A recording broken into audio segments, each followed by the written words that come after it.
Check कर लेते हैं। तो राष्ट्रीय शिक्षा नीति के अनुसार विद्यालय शिक्षा का प्रारंभिक चरण शामिल करता है। क्या वह कक्षा 1 और 2 की बात करता है? जी नहीं। 1 से 5 की बात करता है? जी नहीं। वह बात करता है 3 year of pre school grades 1 and 2, 3 वर्ष का प्री स्कूल प्लस कक्षा 1 और 2। जैसे कि मैंने आपको यहाँ पर बताया 2 वर्ष वह कक्षा 1 और 2 में रहेगा, जिसमें 6 से 8 वर्ष, और 3 ईयर आपका आंगनवाड़ी या फिर बाल वाटिका। तो आपका यह स्टेज इसका आंसर हो जाएगा। तो सी वाले सभी सही हो जाएंगे, बी नहीं होगा। शफाक परवीन जी, अजय कुमार जी, मुस्कान परवीन जी, आप सभी का उत्तर सही नहीं है। तो आप एक बार क्वेश्चन को फिर से पढ़ेंगे और इसका एनालिसिस करेंगे। तो सी इसका राइट आंसर हो जाता है, क्योंकि यहां पर आपसे पूछा ही फाउंडेशनल गया है, तो मैंने आपको बिल्कुल प्रॉपर वे में इसे समझाया, जिसमें आपकी 4 स्टेजेस एनईपी 2020 के अकॉर्डिंग दी गई है, जिसमें आपका 5 + 3 + 4 के नाम से इसे जाना जाता है।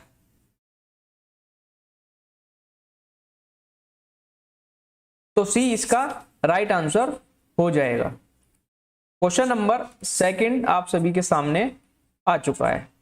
तो क्वेश्चन को पढ़िए और उसका आंसर करने की कोशिश करेंगे।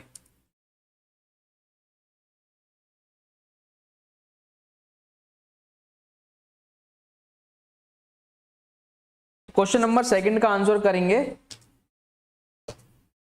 देखिए, आपका जो भी क्वेश्चन सेशन के दौरान या क्लास के दौरान रॉन्ग हो जाता है, तो आप सभी से अनुरोध है कि एक पेपर और पेन साथ में लेकर आप बैठें और जो भी क्वेश्चन गलत हो रहा है उसे आप नोट कर लें।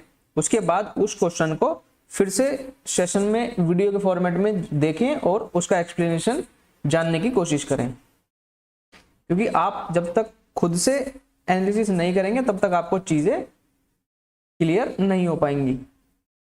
शफाक परवीन जी, देखिए जिस क्वेश्चन में आपका एक्सप्लेनेशन की जरूरत है वहां पर मैं बिल्कुल एक्सप्लेनेशन वहां पर कराई जाएगी, और जहां पर नहीं होगी तो वहां आपका नॉर्मल क्लास चलेगी। अजय कुमार जी 2 का सी, जीपीएस कोटवा नारायणपुर जी का 2 का सी, शफाक परवीन जी सी आ चुका है। तो कहा जा रहा है ये आपका इन हो जाएगा। In inclusive classrooms assessment should primarily aim at, समावेशी कक्षाओं में मूल्यांकन का मुख्य उद्देश्य होना चाहिए। ये कह रहा है आइडेंटिफाइंग गिफ्टेड स्टूडेंट्स, प्रतिभाशाली छात्रों की पहचान करना। बी कह रहा है कंपेयरिंग लर्नर्स परफॉर्मेंस, शिक्षार्थियों की तुलना करना। सी कह रहा है understanding learner progress and needs, शिक्षार्थियों की प्रगति और आवश्यकताओं को समझना। और डी कह रहा है labelling children based on abilities, क्षमताओं के आधार पर बच्चों को लेबल करना। तो आप इस क्वेश्चन को शायद आप सभी ने इस क्वेश्चन को उड़ा ही भी दिया होगा, क्योंकि बेहद ही आसान प्रश्न आपका ये रहने वाला है। तो ऑप्शन एलिमिनेशन के माध्यम से आप इसे बहुत आसानी से कर पाएंगे। तो लगभग मैं देख रहा हूं सभी ने सी ऑप्शन कमेंट किया है, तो चेक कर लेते हैं। समावेशी कक्षाओं में मूल्यांकन का मुख्य उद्देश्य होना चाहिए। तो क्या आप प्रतिभाशाली छात्रों की पहचान करेंगे? जी नहीं। क्या आप तुलना करेंगे? तो तुलना तो आप वैसे भी नहीं कर सकते, नेगेटिव वे में आपका स्टेटमेंट जा रही है। डी कह रहा है क्षमताओं के आधार पर बच्चों को लेबल करना। तो लेबल आप कैसे कर पाएंगे? तो लेबल आपका फिर से नेगेटिव में चला जाता है। तो समावेशी कक्षाओं में मूल्यांकन का मुख्य उद्देश्य आपका होता है शिक्षार्थियों की प्रगति और आवश्यकताओं को समझना, understanding learner progress and needs. तो सी वाले सभी सही हो जाते हैं। क्वेश्चन नंबर 3,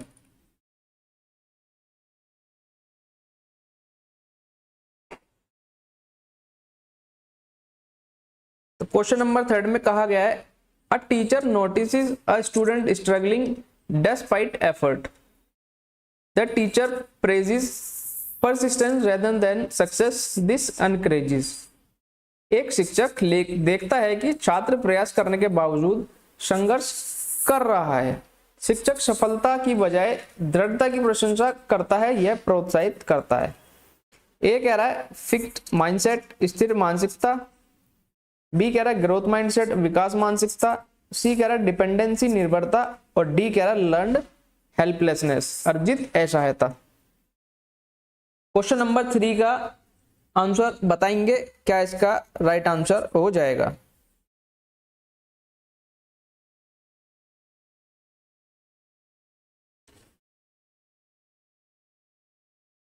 तो थर्ड का राइट आंसर बताएंगे, क्या इसका सही उत्तर हो जाएगा। और जिन भी साथियों को टेलीग्राम में जुड़ने में दिक्कत हो रही थी, तो आप इस व्हाइट पट्टी पर जाकर क्लिक कर लेंगे। अब आपकी प्रॉब्लम सॉल्व हो गई है। कुछ टेक्निकल एरर की वजह से शायद कल टेलीग्राम ओपन नहीं हो पा रहा था, तो आज ये प्रॉब्लम सॉल्व हो गई है। तो 3 का सी आ चुका है, जीपीएस कोटवा नारायणपुर जी का।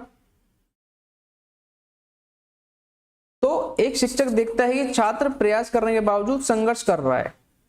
शिक्षक सफलता की बजाय दृढ़ता की प्रशंसा करता है, यह प्रोत्साहित करता है। क्या ये फिक्स माइंडसेट को रेफर करता है? बिल्कुल नहीं।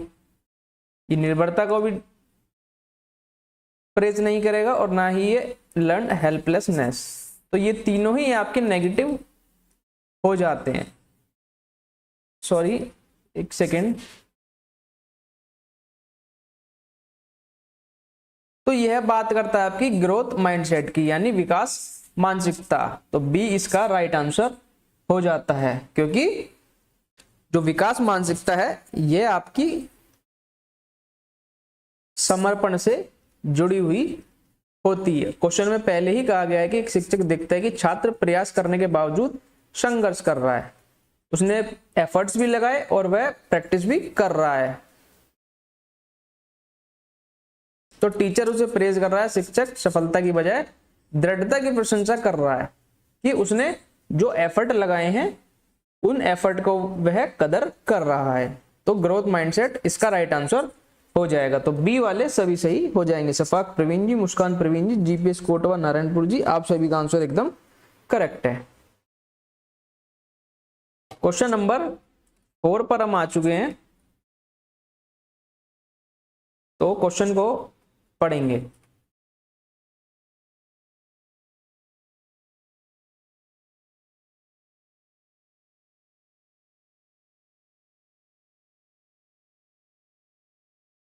क्वेश्चन नंबर 4 में कहा गया है, ये आपका दा होगा, the process of adjusting one's schema to fit new experience is called. नई परिस्थितियों के अनुसार अपनी रूपरेखा को समायोजित करने की प्रक्रिया कहलाती है। ए कह रहा है एसिमिलेशन यानी आत्मसात, बी कह रहा है अकोमोडेशन यानी अनुकूलन, सी कह रहा है इक्विलिब्रेशन संतुलन, और डी कह रहा है एडेप्टेशन अनुकूलन प्रक्रिया। बेहद ही आसान प्रश्न, शायद आप सभी ने इसका आंसर कर दिया है।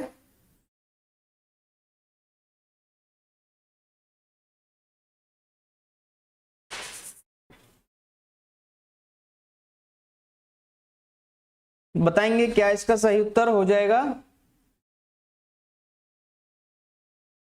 4 का बी आ चुका है, जीपीएस कोटवा जी, अजय कुमार जी 4 का ए कमेंट कर रहे हैं। तो नई परिस्थितियों के अनुसार अपनी रूपरेखा को समायोजित करने की प्रक्रिया आपकी क्या कहलाती है?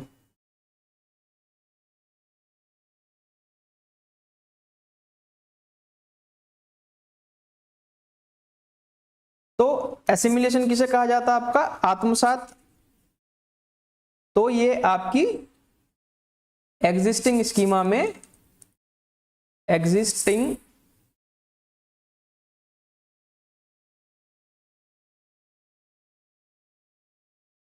एग्जिस्टिंग स्कीमा में नई जानकारी जोड़ना, और अकोमोडेशन आपका किसे कहा जाता है? इसमें आप समायोजन करते हैं। संतुलन में आप एसिमिलेशन और एकोमोडेशन के बीच बैलेंस करते हैं।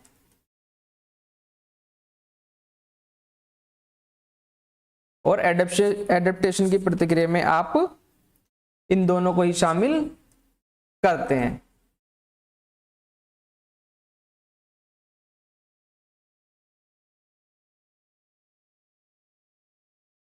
तो बात हो रही है नई परिस्थितियों के अनुसार अपनी रूपरेखा को समायोजित करने की प्रक्रिया क्या कहलाती है। तो इसे आप समायोजन यानी एकोमोडेशन की यहां पर बात की जा रही है। तो ऑप्शन नंबर बी इसका सही उत्तर हो जाएगा। मुस्कान प्रवीण जी ने ए कमेंट किया है, जय कुमार जी ने ए कमेंट किया है, तो आप सभी का आंसर रॉन्ग हो जाता है। जीपीएस कोटवा नारायणपुर जी ने कमेंट किया है फोर्थ का बी, तो बी इसका राइट आंसर हो जाएगा। Sonali Kumari ji hello sir. Sonali Kumari ji sir मेरा एक क्वेश्चन है। जी बिल्कुल आप क्वेश्चन कर सकते हैं, बताइए आपका क्या क्वेश्चन है। तो क्वेश्चन नंबर 4 का राइट आंसर आपका बी हो जाएगा।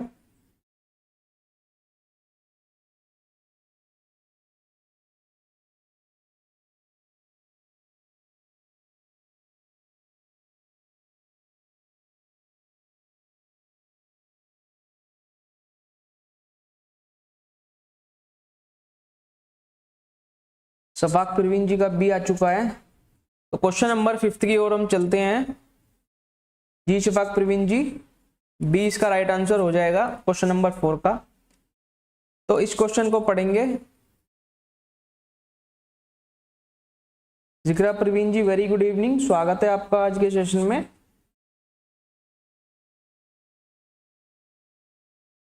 तो जो भी साथी सेशन में नए जुड़े हैं आप सभी का स्वागत है आज के सेशन के अंदर।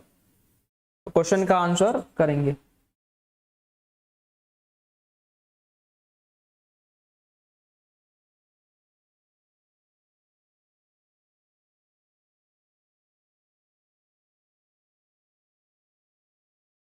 सर सीडीपी में रिस्पॉन्स सेट किस थ्री कहा जाता है, एक बार फिर से बताएंगे आप क्या कहना चाहते हैं।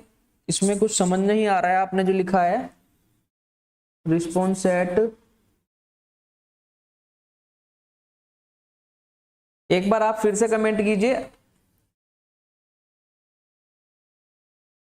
तो क्वेश्चन नंबर 5 की ओर हम आ चुके हैं। 5 का सी आ चुका है जिक्रा प्रवीण जी का। सॉरी सर गलत हो गए, कोई बात नहीं जिक्रा प्रवीण जी, आप क्वेश्चन को ध्यान से पढ़िए और उसके बाद इसका आंसर करेंगे। मुस्कान प्रवीण जी का सी आ चुका है, शफाक प्रवीण जी का भी सी आ चुका है। तो लगभग सभी ने सी ऑप्शन कमेंट किया है। तो क्वेश्चन में कहा जा रहा है according to Gardner's theory a student who easily recognize musical patterns has high. Gardner के सिद्धांत के अनुसार जो छात्र संगीत पैटर्न आसानी से पहचान लेता है उसमें उच्च स्तर का होता है। तो क्या उसके अंदर होता है, स्पेशल इंटेलिजेंस यानी स्थानिक बुद्धि, बी कह रहा बॉडीली काइनेस्थेटिक इंटेलिजेंस शारीरिक गति बुद्धि, सी कह रहा म्यूजिकल इंटेलिजेंस संगीत बुद्धि। तो क्वेश्चन का आंसर आपको ऑप्शन के अंदर ही मिल जाएगा और शायद आप सभी ने कर भी लिया है, इंटरपर्सनल इंटेलिजेंस पारस्परिक बुद्धि।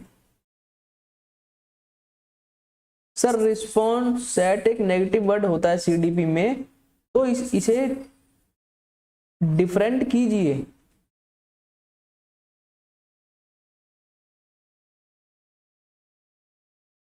सोनाली कुमारी जी आपने पूछा है सर रिस्पॉन्स सेट, तो आप रिस्पॉन्स सेट किस चीज के बारे में पूछना चाह रहे हैं, एक बार सही से अपना कमेंट टाइप कीजिए।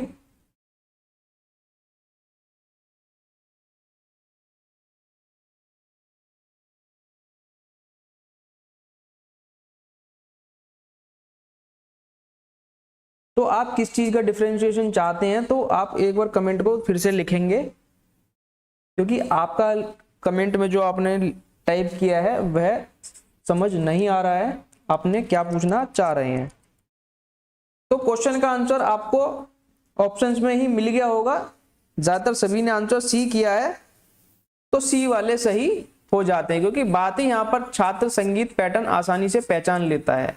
तो वह किसमें पहचानता है, वह अपनी म्यूजिकल इंटेलिजेंस के द्वारा उसे पहचान पाता है, जिसे हम संगीत बुद्धि के नाम से भी जानते हैं। तो सी वाले सभी सही हो जाते हैं। शफाक प्रवीण जी, मुस्कान प्रवीण जी, जीपीएस कोटवा नारायणपुर जी, जिक्रा प्रवीण जी, आप सभी का आंसर एकदम करेक्ट है। Question number 6।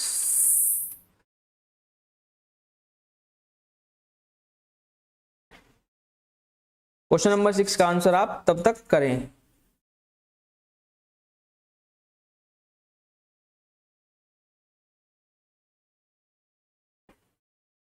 तो 6 में कहा जा रहा है a teacher provides activities that are slightly above the child's current ability, this practice supports. शिक्षक ऐसी गतिविधियां देता है जो बच्चे की वर्तमान क्षमता से थोड़ी ऊंची होती हैं, यह अभ्यास समर्थन करता है। ए कह रहा है जोन ऑफ प्रॉक्सिमल डेवलपमेंट, निकट निकट विकास क्षेत्र। बी कह रहा है री इन्फोर्समेंट यानी प्रेरक सिद्धांत। सी कह रहा है कंडीशनिंग यानी अनुबंधन। और डी कह रहा है मेमोरी ड्रिल, स्मृति अभ्यास। तो क्वेश्चन नंबर 6 का सही उत्तर क्या हो जाएगा?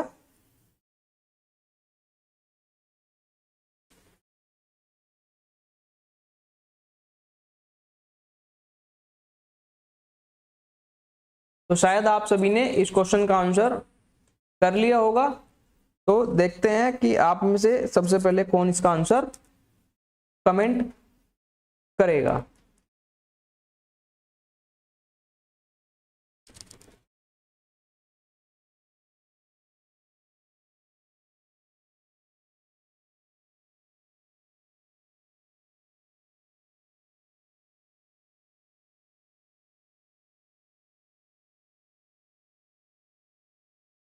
तो जल्दी से बताएंगे क्वेश्चन नंबर 6 का राइट आंसर क्या हो जाएगा, जिसमें कहा जा रहा है शिक्षक एक ऐसी गतिविधि देता है जो बच्चे की वर्तमान क्षमता से थोड़ी ऊंची होती है।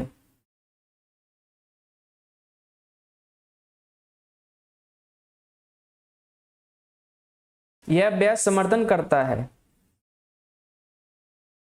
तो यहां पर बात की जा रही है कि बच्चा सहायता के द्वारा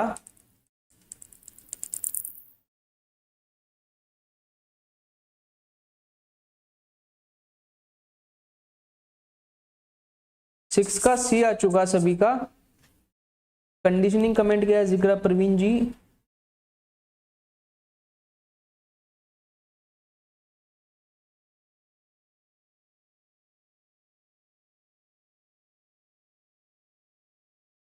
बेहद ही आसान प्रश्न है, आपने ये लास्ट क्लासेस में भी इस क्वेश्चन को किया है, बट आप क्वेश्चन को ध्यान से नहीं पढ़ रहे हैं, जिसकी वजह से आप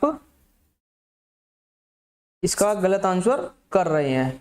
तो यहां पर बात हो रही है कि शिक्षक एक ऐसी गतिविधि देता है जो बच्चे की वर्तमान क्षमता यानी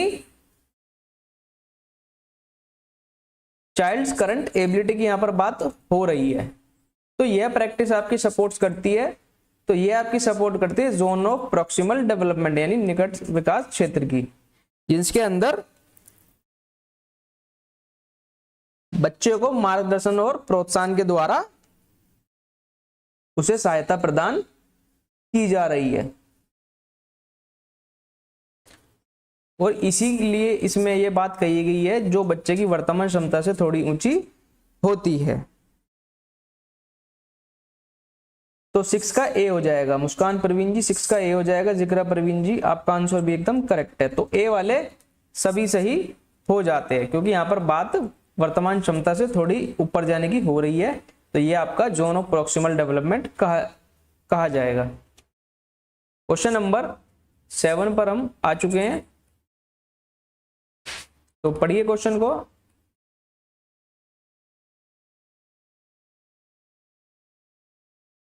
जी बिल्कुल 6 का ये हो जाएगा।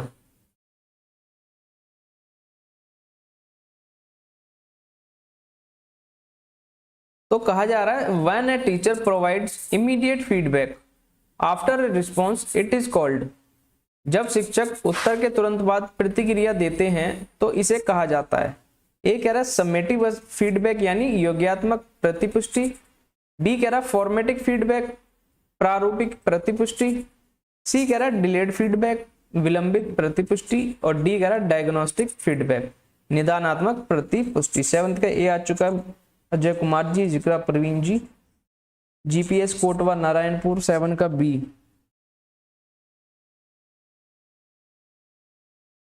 तो जब शिक्षक उत्तर के बाद प्रतिक्रिया देते हैं तो इसे कहा जाता है।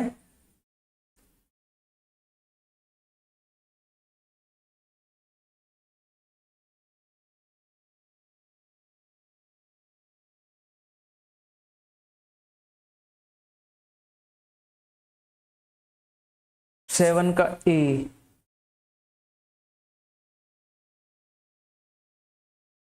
तो समेटिव फीडबैक आपका कौन सा होता है, जो आपका सबसे लास्ट में दिया जाता है। डिलेड फीडबैक कौन सा होता है आपका, जो किसी सेशन के बाद पूरा उसका एनालिसिस किया जाता है, उसके बाद उसका यूज किया जाता है। इसके बारे में आप हमें कमेंट में बताएंगे। डायग्नोस्टिक आपका कौन सा होता है, जो निदानात्मक टेक्निक आप जानते हैं, जिसका यूज किन बच्चों के लिए किया जाता है, इसे आप कमेंट में बताएंगे। तो जब शिक्षक उत्तर के तुरंत बाद प्रतिक्रिया देते हैं, इसे कहा जाता है फॉर्मेटिक फीडबैक, यानी प्रारूपिक प्रस्तुति पुष्टि। और ये है छात्रों को सीखने में सुधार के लिए, सीखने में सुधार के लिए किया जाता है। तो बी इसका राइट आंसर हो जाएगा। जीपीएस कोटवा नारायणपुर जी ने केवल इसका राइट आंसर दिया है। मुस्कान प्रवीण जी, जिक्रा प्रवीण जी, अजय कुमार जी, आप क्वेश्चन को फिर से क्लास के बाद जरूर से देखेंगे और क्लास को वीडियो फॉर्मेट में आप फिर से एक बार चेक करेंगे और क्वेश्चन को ध्यान से देखेंगे।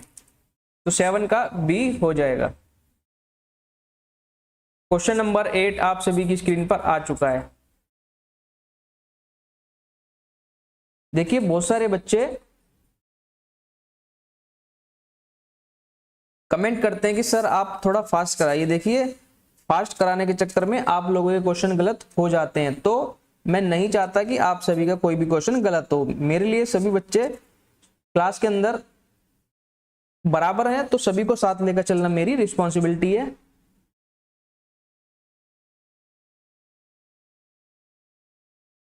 तो क्वेश्चन नंबर 8 में कहा जा रहा है teacher ask open ended questions to students, the main purpose is. शिक्षक छात्रों से खुले प्रश्न पूछता है, मुख्य उद्देश्य है। ए कह रहा है चेक फैक्चुअल नॉलेज यानी तथ्यात्मक ज्ञान की जांच। बी कह रहा है प्रमोट हायर ऑर्डर थिंकिंग, उच्च स्तरीय सोच को बढ़ावा देना। सी कह रहा है रिड्यूस स्टूडेंट टॉक, छात्र वार्ता कम करना। डी कह रहा है टेस्ट मेमोरी, स्मरण शक्ति का परीक्षण। क्वेश्चन का आंसर करेंगे आप सभी, बातें क्लास में कर लीजिएगा। प्लीज आप क्वेश्चन का आंसर करें।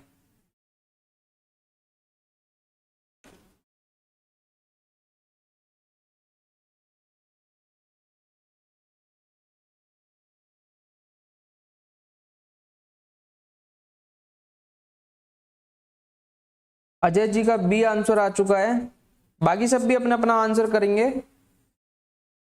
तो शिक्षक छात्रों से खुले प्रश्न पूछता है, मुख्य उद्देश्य है। Teacher ask open ended question to students, the main purpose is. 8 का बी आ चुका है लगभग सभी का।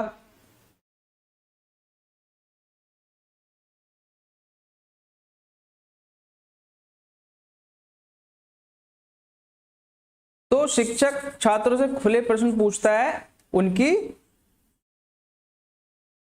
सोच को बढ़ावा देने के लिए, सोच को बढ़ावा देने के लिए उनसे ओपन एंडेड क्वेश्चन पूछे जाते हैं और इससे उनके चिंतन कौशल को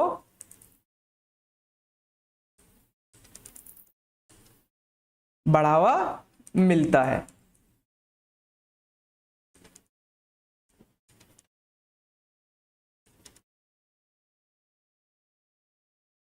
तो सोच का बढ़ावा जहां पर मिलेगा वहां पर चिंतन कौशल को भी बढ़ावा मिलेगा। जीपीएस कोटवा नारायणपुर जी ने 8 का ए कमेंट किया है।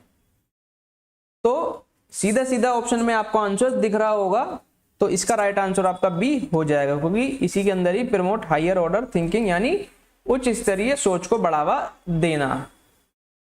तो बी इसका राइट आंसर हो जाता है। अजय कुमार जी, जिक्रा प्रवीण जी, मुस्कान प्रवीण जी, आप सभी का आंसर एकदम करेक्ट है। ए नहीं होगा जीपीएस कोटवा नारायणपुर जी का, 8 का बी हो जाएगा। क्वेश्चन नंबर 9 आप सभी की स्क्रीन पर आ चुका है। तो क्वेश्चन को पढ़िए। कहा जा रहा है according to Erikson the main developmental task of adolescence is. Erikson के अनुसार किशोरावस्था का मुख्य विकासात्मक कार्य है। ए कह रहा है ट्रस्ट वर्सेस मिसट्रस्ट, बी विश्वास बनाम अविश्वास। बी कह रहा इनिशिएटिव वर्सेस गिल्ट, पहल बनाम अपराध भाव। सी कह रहा आइडेंटिटी वर्सेस रोल कंफ्यूजन, पहचान बनाम भूमिका भ्रम। और डी कह रहा इंटीग्रिटी वर्सेस डिस्पेयर, अखंडता बनाम निराशा।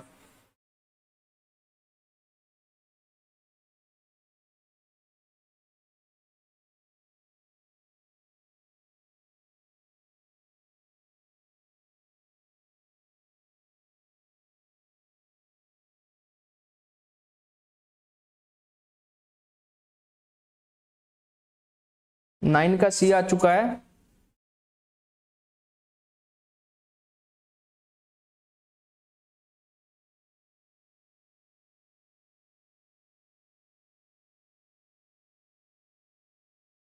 नाइन का बी आ चुका है अजय कुमार जी। इकरा प्रवीण जी का सी आ चुका है। मुस्कान प्रवीण जी ने सी कमेंट किया है, अजय कुमार जी ने बी कमेंट किया है। तो एरिक्सन के अनुसार किशोर अवस्था का मुख्य विकासात्मक कार्य है। नाइन का सी आ चुका है जीपीएस जी का। तो बात हो रही है यहाँ पर आइडेंटिटी वर्सेस रोल कंफ्यूजन की, पहचान बनाम भूमिका भ्रम की, जो कि आपका एरिक्सन जो आपके एक मनोवैज्ञानिक हैं, इन्होंने 12 से 18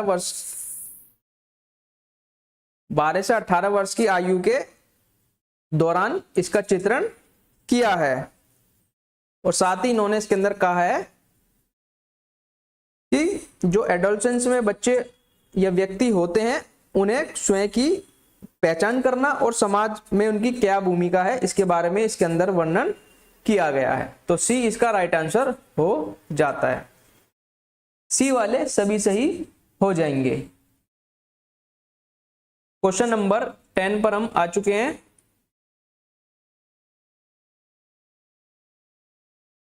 जी बिल्कुल सी हो जाएगा।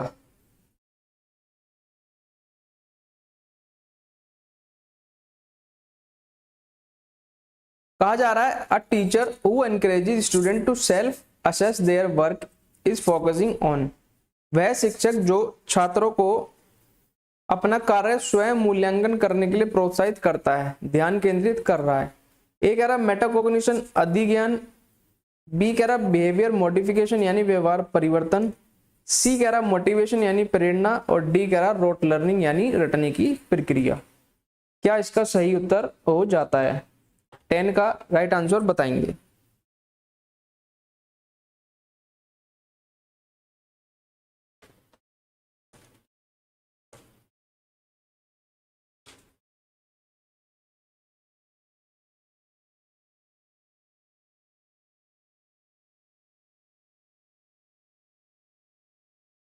टेन का बी आ चुका है, जिक्र प्रवीण जी ने कमेंट किया है।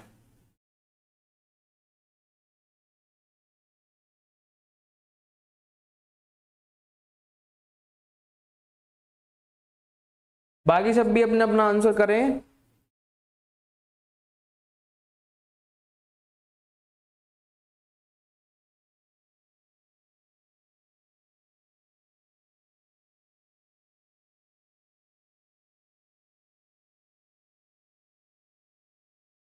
लगभग सभी ने 10 का बी ऑप्शन कमेंट किया है।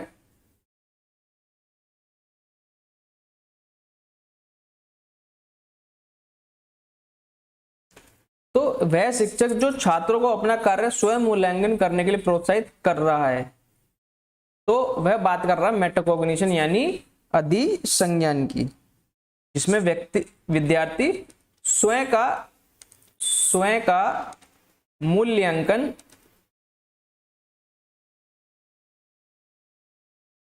कर रहे हैं।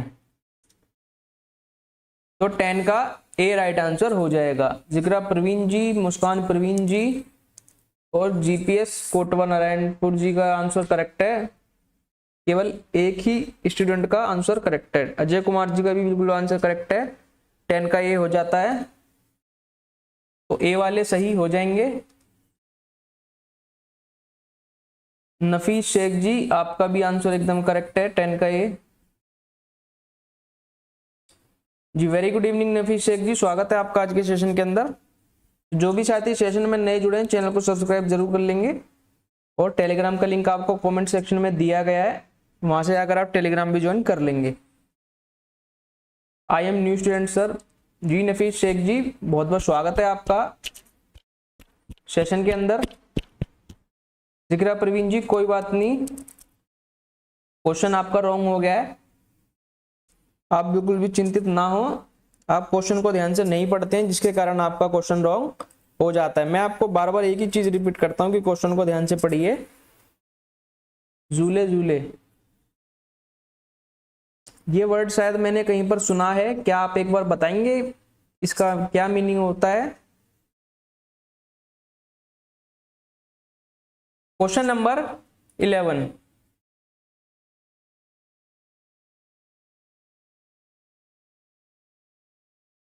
जी नफी शेख जी, बहुत बहुत धन्यवाद आपका, आपने टेलीग्राम ज्वाइन कर लिया है। तो क्वेश्चन नंबर 11 का आंसर करेंगे।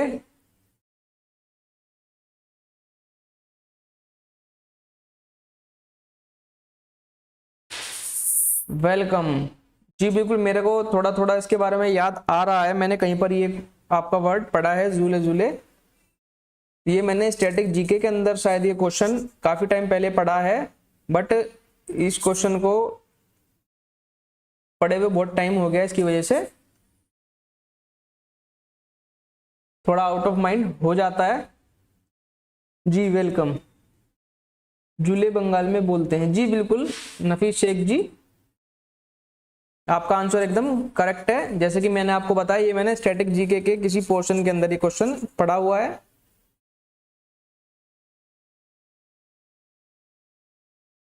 तो क्वेश्चन नंबर 11 का आंसर बताएंगे। Which of the following represent a constructivist classroom? निम्न में से कौन रचनावादी कक्षा को दर्शाता है? ए कह रहा है टेक्स्ट बुक सेंटर टीचिंग, पाठ्य पुस्तक केंद्रित शिक्षण। बी कह रहा है टीचर एज नॉलेज गिवर, शिक्षक ज्ञान प्रदाता के रूप में। सी कह रहा है कोलैबोरेटिव लर्निंग एंड डिस्कशन, सहयोगात्मक अधिगम और चर्चा। और डी कह रहा है एम्फेसिस ऑन रेपिटेशन, पुनरावृत्ति पर बल। बेहद ही आसान प्रश्न, शायद आप सभी ने इसका उत्तर कर भी दिया होगा।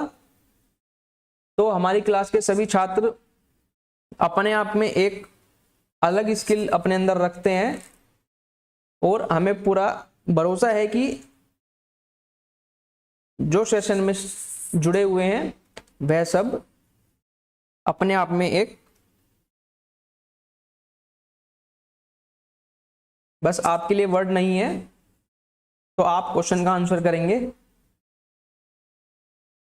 तो लगभग सभी ने सी ऑप्शन कमेंट किया है। तो रचनावादी कक्षा को दर्शाता है, क्या पाठ्य पुस्तक केंद्रित शिक्षण रचनावादी कक्षा को दर्शाएगा? जी नहीं। शिक्षक ज्ञान प्रदाता के रूप में होता है, तो शिक्षक ज्ञान प्रदाता के रूप में नहीं, बल्कि शिक्षक और छात्र दोनों को आपको साथ लेकर चलना होगा, शिक्षक और छात्र दोनों को। पुनरावृत्ति पर बल, रिपीटिशन तो आप बल दे ही नहीं सकते सर, ये बात जातिवाद है। अजय कुमार जी, एक बार फिर से कमेंट में आप बताइए आप क्या कमेंट करना चाह रहे हैं।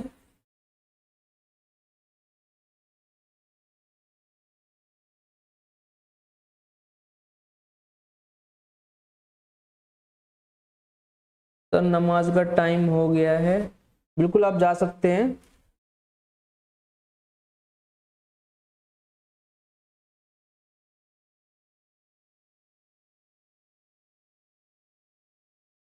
तो यहाँ पर बात हो रही है कोलैबोरेटिव लर्निंग एंड डिस्कशन की, ये सहयोगात्मक अधिगम और चर्चा आपका रचनावादी कक्षा को दर्शाता है, यानी कंस्ट्रक्टिविस्ट क्लासरूम। जब तक आपका यहाँ पर सहयोग की भावना उत्पन्न नहीं होगी, तब तक आप एक रचनावादी क्लासरूम का निर्माण नहीं कर सकते। तो क्वेश्चन नंबर 11 का सी हो जाएगा। जिक्रा प्रवीण जी, नफीस शेख जी, अजय कुमार जी ने भी शायद इसका सी कमेंट किया है। जीपीएस कोटवा नारायणपुर जगह भी सी है, मुस्कान प्रवीण जी का सी है। तो आप सभी का आंसर एकदम करेक्ट है। क्वेश्चन नंबर 12 आप सबके सामने, क्वेश्चन नंबर 12 का आंसर करेंगे।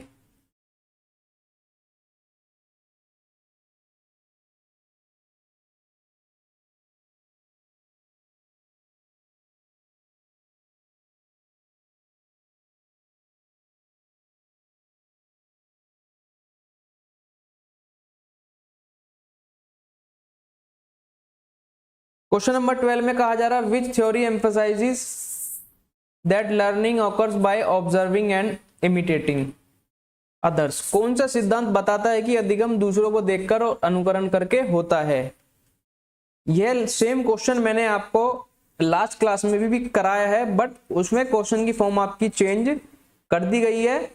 बट आपको इस क्वेश्चन के जो ऑप्शन है, इन चारों ऑप्शनों को चेक करना है, उसके बाद आपको इसका आंसर देना है, और हमें पूरा भरोसा है कि आप इसका क्वेश्चन चुटकियों में उड़ा देंगे। अजय कुमार जी ने कमेंट किया जुले जुले, तो अजय कुमार जी आप पूछ रहे हैं ये बात जातिवाद है जुले जुले। देखिए मुझे नहीं लगता कि ये बात आपकी जातिवाद को बढ़ावा देती, क्योंकि हर स्टेट और हर एक संस्कृति की अपने अपने कुछ रिचुअल्स होते हैं, कुछ रीति रिवाज होते हैं। तो आप इस चीज को इस वे में शायद नहीं देख सकते, क्योंकि आप हमें सभी के रिलीजन, सभी की कल्चरल और सोशल एक्टिविटीज की कदर करनी चाहिए। राजन कुमार कुशवाहा जी ने डी कमेंट किया है, अजय कुमार जी ने ए कमेंट किया है, जीपीएस कोटवा नारायणपुर जी ने डी कमेंट किया है।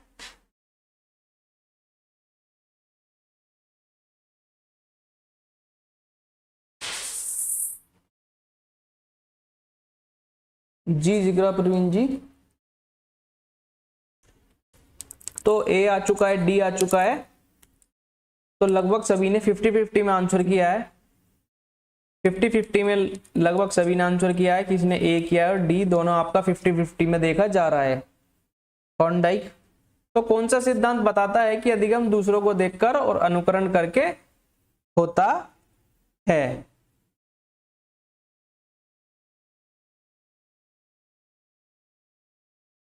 देखिए क्वेश्चन का आपको राइट आंसर बताने के बाद भी कल सेम मैंने क्वेश्चन आपको कराया है, बट आप फिर भी इस क्वेश्चन को गलत कर रहे हैं।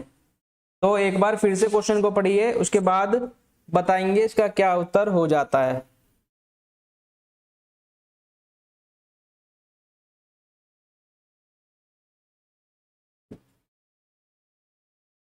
इसलिए मैं आप सबको बार बार क्लास के अंदर एक ही चीज रिपीट करता हूं कि क्वेश्चन को ध्यान से आप नहीं पढ़ते हैं और क्वेश्चन को गलत करके चले आते हैं। राजन कुमार कुशवाहा जी कह रहे हैं डी ही होगा। राजन जी आप एक बार फिर से क्वेश्चन को पढ़ने की कोशिश करेंगे, मैं आप सभी से अनुरोध करता हूं, क्योंकि ये क्वेश्चन मैं आपको कल की क्लास में भी 1 से 2 बार करा चुका हूं। तो यहाँ पर बात हो रही है कौन सा सिद्धांत बताता है कि अधिगम दूसरों को देखकर और अनुकरण करके हो जाता है। तो यहाँ पर बात हो रही है किसी चीज को ऑब्जर्व करने की। ऑब्जर्व करना यानी उसका अवलोकन करना। तो यहाँ पर आप किसी चीज को ऑब्जर्व कर रहे हैं, तो ऑब्जर्व करेंगे तो उसी चीज को आप फिर से उसका अनुकरण करेंगे, यानी उसकी इमिटेटिंग करेंगे। तो यहाँ पर बात हो रही है ऑब्जर्वेशनल लर्निंग की, यानी प्रेक्षणीय अधिगम। क्योंकि जब तक आप किसी चीज को ऑब्जर्व नहीं करेंगे तो आप उसकी इमिटेटिंग नकल कैसे कर पाएंगे। जी अजय कुमार जी बिल्कुल सी की बात यहां पर हो रही है, तो सी वाले सभी सही हो जाते हैं। जी जिक्रा प्रवीण जी 12 का सी हो जाएगा। यही कारण है कि आप लोग क्वेश्चन को एग्जाम हॉल में गलत कर चले आते हैं, और यही रीजन है कि हर साल रिजल्ट 7 से 8% ही देखा जा रहा है। तो आप सभी को शायद मेरी बात गलत लग सकती है या बुरी लग सकती है, बट रियलिटी यही है कि आप लोग क्वेश्चन को ध्यान से नहीं पढ़ते हैं, इसी कारण ये 7 से 8% रिजल्ट हर साल देखा जा रहा है, जिसमें 14 लाख के समथिंग स्टूडेंट अपीयर करते हैं, पास केवल 1 से 1.5 लाख बच्चे ही हो पाते हैं। तो चलिए क्वेश्चन नंबर 13 का आंसर करेंगे।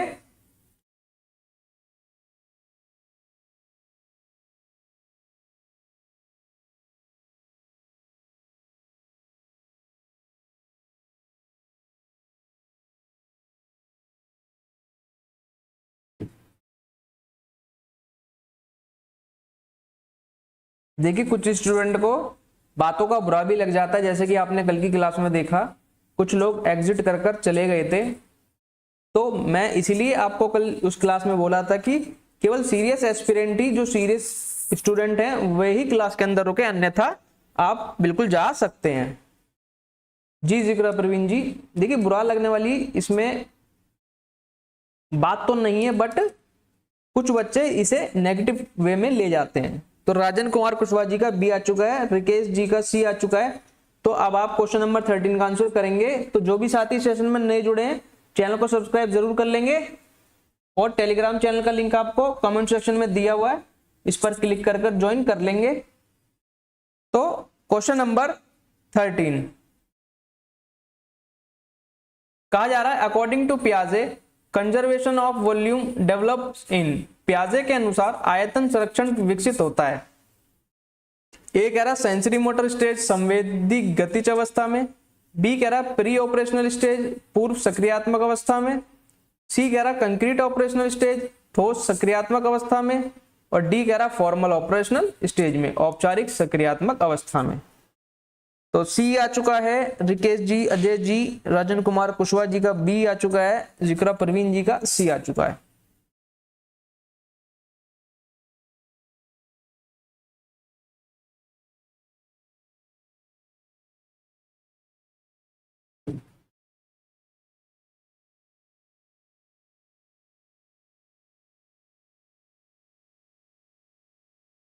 तो सेंसरी मोटर स्टेज जैसे कि मैंने आपको कल भी बताया, यह आपकी 0 से 2 साल की अवस्था में देखी जाती है।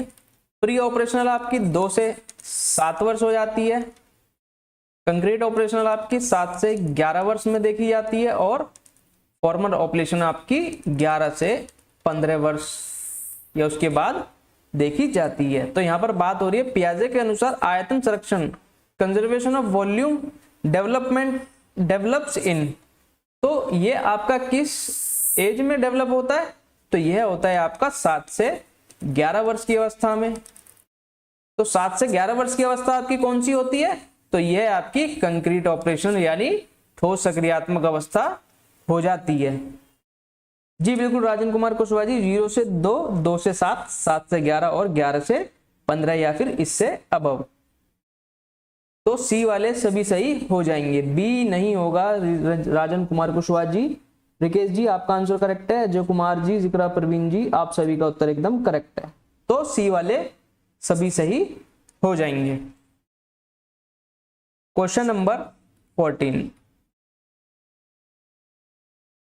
कहा जा रहा है a teacher modifies her teaching method based on students responses. This reflect शिक्षक छात्रों की प्रतिक्रियाओं के आधार पर अपने शिक्षण तरीकों को बदलती है, यह दर्शाता है। ए कह रहा है एडेप्टिव टीचिंग अनुकूलन शिक्षण, बी कह रहा है अथॉरिटेरियन टीचिंग अधिनायकवादी शिक्षण, सी कह रहा है रिजिड टीचिंग कठोर शिक्षण, और डी कह रहा है रेपिटेटिव टीचिंग दोहराव शिक्षण। क्या इसका सही उत्तर हो जाएगा?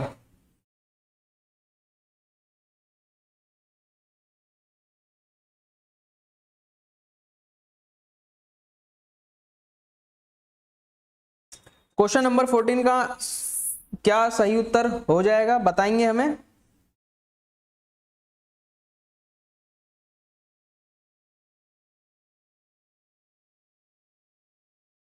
फोर्टीन का बी आ चुका है।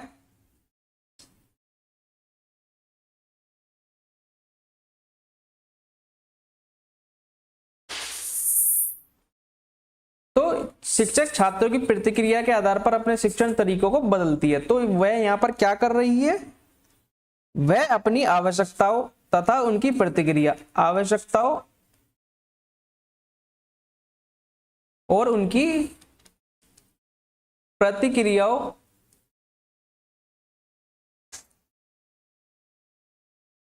को समायोजित कर रही है, उन्हें अडेप्ट कर रही है।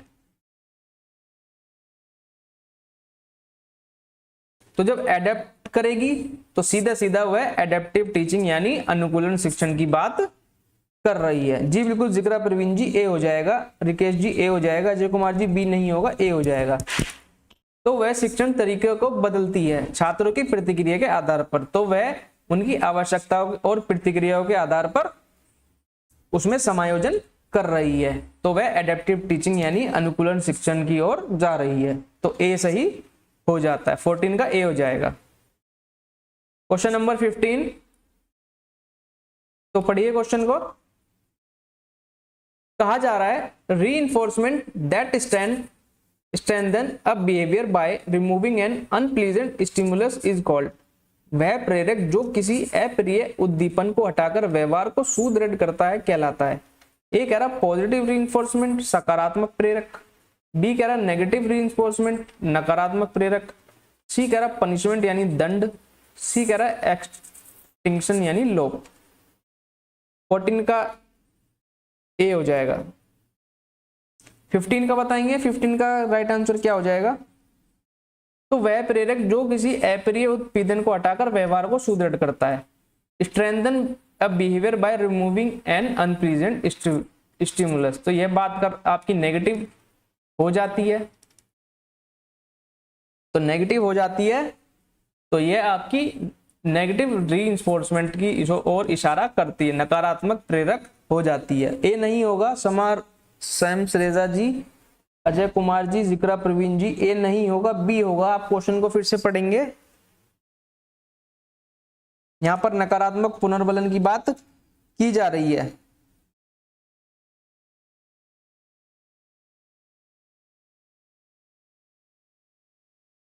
ए नहीं होगा, बी हो जाएगा, क्योंकि यहां पर कहा जा रहा है वह प्रेरक जो किसी अप्रिय उद्दीपन को हटाकर व्यवहार को सुदृढ़ करता है।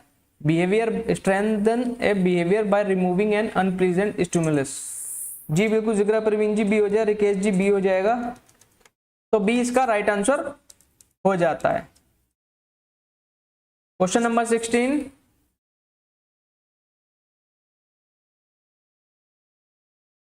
कहा जा रहा है A teacher want to assess students critical thinking skills. The best tool would be। एक शिक्षक छात्रों की आलोचनात्मक सोच का मूल्यांकन करना चाहता है, सर्वोत्तम उपकरण होगा। ए कह रहा ऑब्जेक्टिव टाइप टेस्ट वस्तुनिष्ठ परीक्षा, बी कह रहा ओपन एंडेड क्वेश्चन खुले प्रश्न, सी कह रहा ओरल ट्रिल यानी मौखिक अभ्यास, और डी कह रहा मल्टीपल चॉइस टेस्ट बहुविकल्पीय परीक्षा। तो चारों में से कौन सा ऑप्शन सही हो जाता है? सर जी आज गलत हो रहा है। देखिए जिक्रा प्रवीण जी, आपके क्वेश्चन गलत हो रहे हैं, तो आप बिल्कुल भी ना घबराएं। आप इस वीडियो को फिर से देखें, उसके बाद सारे क्वेश्चन को आप नोट डाउन कर लीजिए। साथ ही आप पीडीएफ भी डाउनलोड कर सकते हैं इस क्लास की टेलीग्राम से, अगर आप नोट्स नहीं बनाना चाहते हैं। बट मैं आपको सजेस्ट करूंगा आप खुद के नोट्स बनाएं, और जो क्वेश्चन आपके गलत होते हैं उन्हें फिर से आप रिवाइज करने की कोशिश कीजिए, क्योंकि आपके सेशन में मैं रोजाना न्यू क्वेश्चन इसलिए ही आपके लिए प्रोवाइड कराता हूं जिससे आपको सीडीपी में कोई भी क्वेश्चन आपका ना रहे और आपको एग्जाम हॉल में इस प्रेशर से बचाया जा सके। महजबी खातून जी हेलो सर, स्वागत है आपका। रिकेश जी बी, जिक्रा प्रवीण जी 16 का बी, समा सैम सरेजा जी डी, महजबी जी का 16 का आया है बी, अजय कुमार जी बी। तो एक शिक्षक छात्र की आलोचनात्मक सोच का मूल्यांकन करना चाहता है, सर्वोत्तम उपकरण होगा क्या ऑब्जेक्टिव टेस्ट, क्या open ended question, oral drill या फिर मल्टीपल चॉइस टेस्ट। तो बेहद ही आसान प्रश्न आप सभी ने इसका आंसर दे दिया है। तो यह आपका इशारा कर रहा है ओपन एंडेड क्वेश्चन में, जिसके अंदर आप आलोचनात्मक सोच का मूल्यांकन बिल्कुल कर सकते हैं। तो बी इसका राइट आंसर हो जाएगा।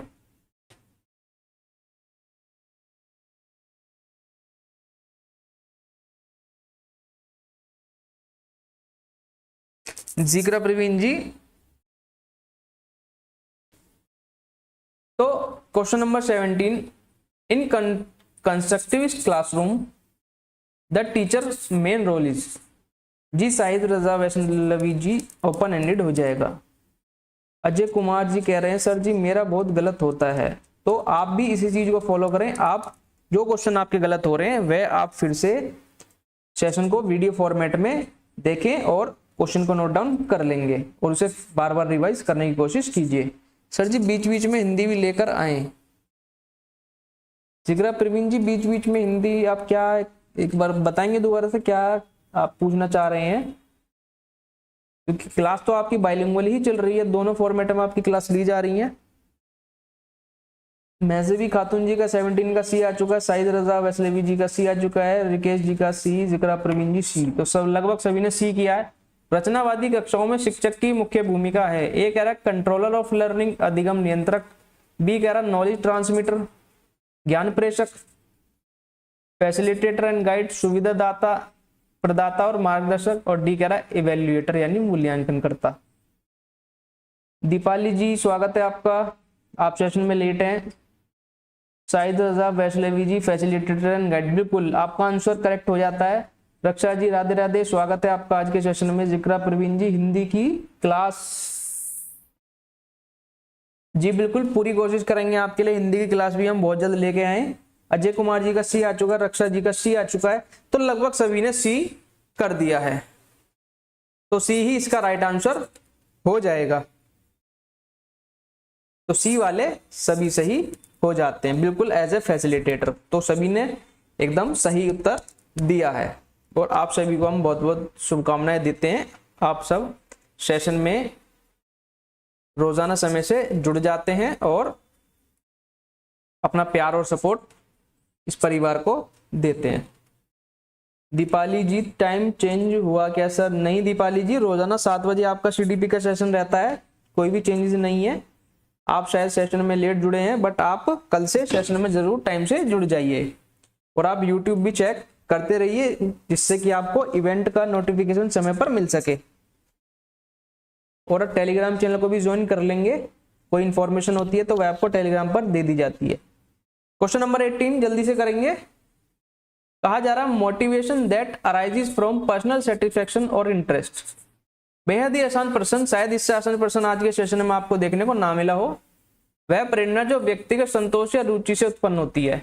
एक्सट्रिंसिक यानी बाह्य प्रेरणा, इंट्रिंसिक यानी आंतरिक प्रेरणा, अचीवमेंट मोटिवेशन यानी उपलब्धि प्रेरणा, और सोशल मोटिवेशन यानी सामाजिक प्रेरणा। बी आ चुका है सभी का, बी लगभग सभी ने बी कमेंट किया है, बाकी सब भी बताएंगे। और जो भी साथी सेशन में नए जुड़े हैं चैनल को सब्सक्राइब जरूर कर लेंगे। टेलीग्राम का लिंक आपको कमेंट सेक्शन में दिया हुआ है, वहां से आकर टेलीग्राम में ज्वाइन हो जाएंगे। शाहिद रजा जी इंट्रिंसिक मोटिवेशन, तो यहाँ पर बात हो रही है वह प्रेरणा जो व्यक्तिगत संतोष यानी स्वयं के लिए उत्पन्न हो। तो स्वयं के लिए आपका कौन सा होता है? तो वह आपका इंट्रिंसिक यानी आंतरिक प्रेरणा होती है। बाह्य प्रेरणा जिसमें आप किसी प्राइज या फिर रिवार्ड की इच्छा रखते हैं तो वह आपके एक्सट्रिंसिक में आएगी, या फिर आप किसी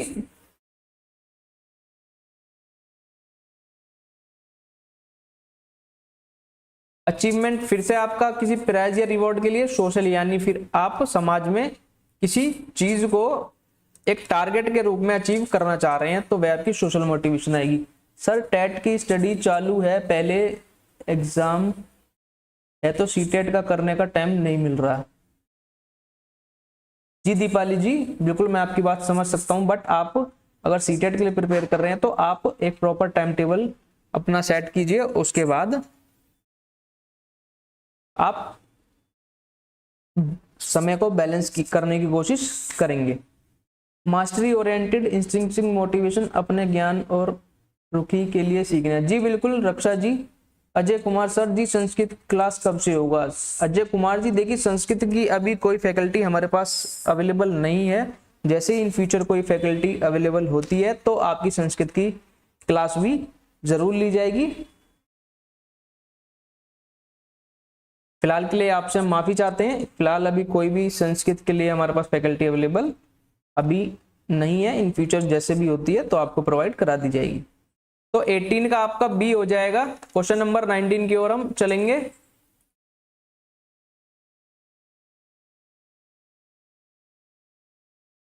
कहा जा रहा है which of the following practice support inclusion, निम्न में से कौन सी प्रथा समावेशन को समर्थन देती है? ए कह रहा है सभी के लिए समान अधिगम अनुभव प्रदान करना, बी कह रहा है विशेष आवश्यकता वाले छात्रों को अलग करना, सी कह रहा है विविधता को अनदेखा करना, और डी कह रहा है केवल उच्च प्रदर्शनकर्ताओं पर ध्यान देना। बेहद ही आसान प्रश्न। कुशवाहा जी एसएसटी का क्लास होती है क्या? बिल्कुल पिंकू जी, आपका एसएसटी का सेशन कल से शुरू हुआ है, जो आपका रोजाना रात 9 बजे होता है, और इसमें आपका एसएसटी फाउंडेशन चल रहा है, जो हमने कल से स्टार्ट किया है एसएसटी फाउंडेशन, जिसमें आपकी हिस्ट्री का चैप्टर नंबर 1 कल कंप्लीट हो चुका है और आज चैप्टर नंबर आपका 2 रहने वाला है। तो 9 बजे सेशन में जुड़ना ना भूलें। क्वेश्चन नंबर 19 का आंसर बताएंगे, बेहद ही आसान प्रश्न, शायद आप सभी ने इस क्वेश्चन को उड़ा दिया है। जी जिक्रा प्रवीण जी, 9 PM में SST की क्लास होती है। तो 9 बजे का इवेंट चैनल पर लगा हुआ है, आप चैनल पर विजिट कर लेंगे और आपको 9 बजे का इवेंट दिख जाएगा, जिसमें आपका आज कुछ चैप्टर नंबर 2 रहने वाला है। शम्स रजा जी, अजय कुमार जी, जिक्रा प्रवीण जी, शाहिद रजा जी, सभी ने ए ऑप्शन कमेंट किया है, provide common learning experience for all. तो ये सभी की बात करता है, सेपरेट ये नहीं करता, इग्नोर बिल्कुल भी आप नहीं कर सकते हैं। और focus only on high achiever, केवल एक ही विशेष पर आप जोर नहीं दे सकते। तो ए इसका राइट आंसर हो जाएगा। तो आप सभी को बता दें, रोजाना रात 9 बजे आपका SST की क्लास हो रही, जिसमें आपका फाउंडेशन हमने स्टार्ट किया है, जिसमें आपका चैप्टर नंबर 1 कंप्लीट हो चुका है और आज चैप्टर नंबर 2 की आपकी क्लास रहने वाली है। तो 9 बजे जुड़ना ना भूले। जी बिल्कुल Shahid Raza ji, providing common learning experience for all. Kalpana Kumari ji, very good evening, Radhe Radhe, स्वागत है आपका सेशन के अंदर। सेशन में आप लेट हैं तो आप ध्यान रखेंगे, सेशन आपका 7 बजे स्टार्ट होता है, तो समय से जुड़ जाएं। क्लास एंड नहीं हुई है, अभी आपका एक क्वेश्चन बचा हुआ है। महजेबी खातून जी, स्वागत है, आप भी आज लेट हैं। तो क्वेश्चन नंबर 20 आप सभी की स्क्रीन पर, कोई भी सेशन नहीं छोड़ेगा, आपका एक क्वेश्चन बचा हुआ है।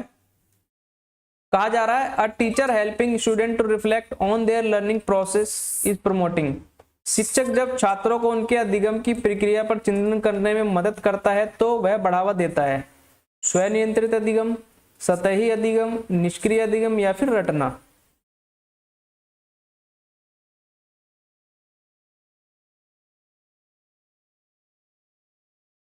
जो भी साथी सेशन में नए जुड़े हैं, चैनल को सब्सक्राइब जरूर कर लेंगे और टेलीग्राम से भी जुड़ जाएंगे, जिसका लिंक आपको कमेंट सेक्शन में पिन किया हुआ है।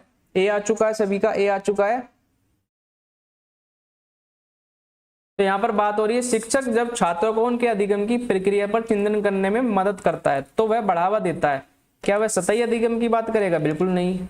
निष्क्रिय अधिगम की बात करेगा? निष्क्रिय की नहीं, वह आपका सक्रिय अधिगम की बात करेगा। और रटना फिर से आपका नेगेटिव वर्ड, तो बाहर हो जाता है। तो ए ही इसका राइट आंसर हो जाएगा। वह बात कर रहा है स्वनियंत्रित अधिगम की, तो ए वाले सभी सही हो जाएंगे। जिक्रा जी, शाहिद रजा जी, रक्षा जी, जिक्रा प्रवीण जी, मुस्कान प्रवीण जी, आप सभी का आंसर एकदम करेक्ट है। जो भी रह गए हैं बाकी जिनका मैं नाम नहीं ले पाया हूं, आप सभी का भी आंसर करेक्ट। जी कल्पना कुमारी जी, आपका आंसर भी करेक्ट है। अजय कुमार जी, आपका आंसर भी एकदम करेक्ट है। तो ए इसका राइट आंसर हो जाता है।